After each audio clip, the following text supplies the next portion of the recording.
മേഘ നമ്മളോടൊപ്പം ചേരുകയാണ് കോഴിക്കോട് നിന്ന് മലബാർ മേഖലയിലെ മഴയുടെ വിവരങ്ങൾ. കാരണം മലബാർ മേഖലയിലാണ്, വടക്കോട്ടാണ് ഏറ്റവും കൂടുതൽ മഴ പെയ്യുക എന്ന മുന്നറിയിപ്പാണ് നൽകിയിരിക്കുന്നത്. Megha, good morning.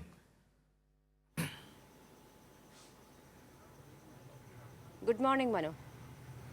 എങ്ങനെയുണ്ടായിരുന്നു? ഇന്നലെ രാത്രി മഴ പെയ്യുന്നുണ്ടായിരുന്നോ? ഇന്ന് വടക്കൻ ജില്ലകളിൽ പൊതുവെ മഴയുണ്ടാകുമെന്നാണ് മുന്നറിയിപ്പ്.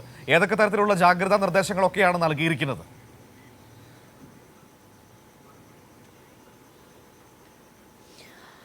മനു, മഴയ്ക്ക് ഇപ്പോൾ നല്ല ശമനമുണ്ട്. ഇന്നലെ രാത്രി, അതായത് കോഴിക്കോട് നഗരപ്രദേശങ്ങളിൽ മഴ മാറി നിൽക്കുന്ന സാഹചര്യമാണ് ഉള്ളത്. അതായത് ഇന്നലെ രാത്രി മുതൽ നല്ല ശമനമാണ് മഴയ്ക്കുള്ളത്. പക്ഷേ നഗരത്തെ അപേക്ഷിച്ച് ഗ്രാമീണ മേഖലകളിൽ ശക്തമായ മഴ പെയ്തുകൊണ്ടിരിക്കുന്നു. മലയോര മേഖലകളിലും മഴ ശക്തമാണ്. പക്ഷേ ഏതെങ്കിലും മഴക്കെടുതികളോ അങ്ങനെയൊന്നും തന്നെയും കോഴിക്കോട് ജില്ലയിൽ നിന്നും റിപ്പോർട്ട് ചെയ്യാനില്ല എന്നതാണ് നമുക്ക് ഇതുവരെ ലഭിച്ചിരിക്കുന്ന വിവരം. ഇന്നലെ നിർത്താതെ മഴ പെയ്തൊരു സാഹചര്യം ഉണ്ടായിരുന്നു. അതുകൊണ്ട് പല ഇടങ്ങളിലും, അതായത് ജലാശയങ്ങളിലൊക്കെ തന്നെയും ജലനിരപ്പ് ഉയർന്നിട്ടുണ്ട്. അതുകൊണ്ട് ജാഗ്രത പാലിക്കണമെന്ന നിർദ്ദേശം ജില്ലാ ഭരണകൂടം നൽകിയിട്ടുണ്ട്. കോഴിക്കോട് ജില്ലയിൽ ക്യാമ്പുകൾ ഒന്നും തന്നെയും തുറന്നിട്ടില്ല. പക്ഷേ കടൽക്ഷോഭം അതിരൂക്ഷമാണ്. പല വീടുകളിലും ശക്തമായ തിരമാലകൾ അടിച്ചു കയറുന്ന സാഹചര്യമൊക്കെയുണ്ട് ഈ കടലോരത്ത് താമസിക്കുന്ന വീടുകളിൽ. അതുകൊണ്ട് അത്തരമുള്ള കടൽക്ഷോഭം ഉണ്ടാവാൻ സാധ്യതയുള്ള ഇടങ്ങളിൽ നിന്നൊക്കെ തന്നെയും ആളുകളെ ബന്ധുവീടുകളിലേക്കും മറ്റും മാറ്റി പാർപ്പിച്ചിട്ടുണ്ട്. പക്ഷേ ക്യാമ്പുകളൊന്നും തന്നെയും തുറന്നിട്ടില്ല. മുൻകാലത്തെ അനുഭവങ്ങളൊക്കെ തന്നെയും വെച്ചുകൊണ്ട് ജില്ലാ ഭരണകൂടം പൂർണ്ണ സജ്ജമാണ്. ആളുകളെ ക്യാമ്പുകളിലേക്ക് മാറ്റേണ്ടതുണ്ടെങ്കിൽ അതിനുവേണ്ട എല്ലാ സജ്ജീകരണങ്ങളും നിലവിൽ ജില്ലാ ഭരണകൂടം കൈക്കൊണ്ടിട്ടുണ്ട്. നിലവിൽ യെല്ലോ അലേർട്ടാണ് നിലനിൽക്കുന്നത്. അതുകൊണ്ട് തന്നെയും, പക്ഷേ യെല്ലോ അലേർട്ട് ആണെങ്കിൽ കൂടി ശക്തമായ മഴ പെയ്യാനുള്ള സാധ്യതയൊക്കെ തന്നെയും മുന്നിൽ കണ്ടുകൊണ്ടാണ് ജില്ലാ ഭരണകൂടം നിലവിൽ കാര്യങ്ങൾ കൈകാര്യം ചെയ്തിരിക്കുന്നത്. ഏതായാലും നഗരപരിധിയിൽ നല്ല തെളിഞ്ഞ കാലാവസ്ഥയാണ്. ഗ്രാമീണ മേഖലകളിലും മലയോര പ്രദേശങ്ങളിലും ഉൾപ്പെടെ ഇന്ന് പുലർച്ചെ ഉൾപ്പെടെ അതിശക്തമായ മഴ പെയ്തിട്ടുണ്ട്. മണ്ണിടിച്ചിലുണ്ടാവാൻ സാധ്യതയുള്ള ഇടങ്ങളിലേക്കൊക്കെ തന്നെയും ഈ രാത്രികാലത്തും മറ്റ് സമയങ്ങളിലൊക്കെ തന്നെയും ഈ യാത്രയ്ക്ക് നിരോധനം ഏർപ്പെടുത്തിയിട്ടുണ്ട്. ടൂറിസ്റ്റ് കേന്ദ്രങ്ങളിൽ നിലവിൽ വിലക്ക് ഏർപ്പെടുത്തിയിട്ടുണ്ട്. അങ്ങനെ എല്ലാ തരത്തിലും ജാഗ്രതയിലാണ് നിലവിൽ ജില്ലാ ഭരണകൂടം. മനു, ഈ കഴിഞ്ഞ ദിവസങ്ങളിലൊക്കെ മഴ പെയ്തപ്പോൾ നദികളിലും പുഴകളിലുമൊക്കെ ജലനിരപ്പൊക്കെ ഉയരുന്നൊരു സാഹചര്യം ഉണ്ടായിരുന്നു.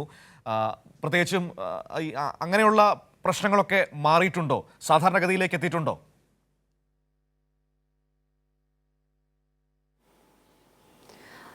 മനു, ഇന്നലെ ഉൾപ്പെടെ അതിശക്തമായ മഴ പെയ്തിരുന്നു. തൊട്ടിൽപ്പാലം പുഴയിലാണ് മലവെള്ളപ്പാച്ചിലൊക്കെ തന്നെയും ഉണ്ടായത്. പക്ഷേ അത് പൂർവ്വസ്ഥിതിയിലേക്ക് എത്തിയിട്ടില്ല. കാരണം ഇടവിട്ട് ശക്തമായ മഴ മലയോര മേഖലകളിൽ ലഭിക്കുന്നുണ്ട്. വനപ്രദേശങ്ങളിൽ ഉൾപ്പെടെ ശക്തമായ മഴ പെയ്യുന്നത് കൊണ്ടാണ് ഈ മലവെള്ളപ്പാച്ചിൽ ഉണ്ടാകുന്നത്. പക്ഷേ ഇന്നലത്തെ രൂക്ഷമായ സാഹചര്യം ഇല്ല. എന്നാലും ജലനിരപ്പ് താഴ്ന്നു എന്ന് നമുക്ക് പറയാൻ കഴിയില്ല. അതുകൊണ്ട് ഈ അതായത് ജലാശയങ്ങളിലേക്കും വെള്ളക്കെട്ടിലേക്കൊക്കെ തന്നെയും ഇറങ്ങുന്നവർ ജാഗ്രത പാലിക്കണം എന്നൊരു നിർദ്ദേശം ജില്ലാ ഭരണകൂടം കൈക്കൊണ്ടിട്ടുണ്ട്. കോഴിക്കോട് മലയോര മേഖലകളിൽ ഉൾപ്പെടെ പുലർച്ചെ അതിശക്തമായ മഴ പെയ്ത സാഹചര്യം ഉണ്ടായിരുന്നു. അതുകൊണ്ട് പലയിടങ്ങളിലും ജലനിരപ്പ് ഉയർന്നു തന്നെയാണ് കിടക്കുന്നത്. അതിനൊപ്പം എടുത്തു പറയേണ്ട ഒരു കാര്യം എന്നത് വലിയ തോതിൽ മഴക്കെടുതി റിപ്പോർട്ട് ചെയ്യപ്പെട്ടൊരു പശ്ചാത്തലമുണ്ട്. വലിയ തോതിൽ മണ്ണിടിച്ചിലുണ്ടാകുന്നു, വീടുകളിലൊക്കെ വെള്ളം കയറുന്ന സാഹചര്യം ഉണ്ടായിരുന്നു പലയിടങ്ങളിലും. അതുകൊണ്ട് തന്നെ ദുരിതാശ്വാസ ക്യാമ്പുകളോ മറ്റോ തുറക്കേണ്ട ആവശ്യമുണ്ടായിട്ടുണ്ടോ? അത്തരത്തിലുള്ള കാര്യങ്ങൾ എങ്ങനെയാണ് ക്രമീകരിച്ചിരിക്കുന്നത്?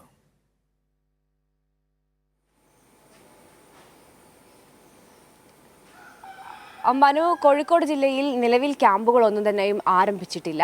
കാരണം വലിയ തരത്തിലുള്ള ശക്തമായ മഴ പെയ്തൊരു സാഹചര്യം നഗരപരിധിയിലാണ്. പ്രധാനമായും വീടുകളിൽ, ഗ്രാമീണ മേഖലകളിലും വീടുകളിൽ വെള്ളം കയറാൻ സാധ്യതയുള്ള ഇടങ്ങൾ.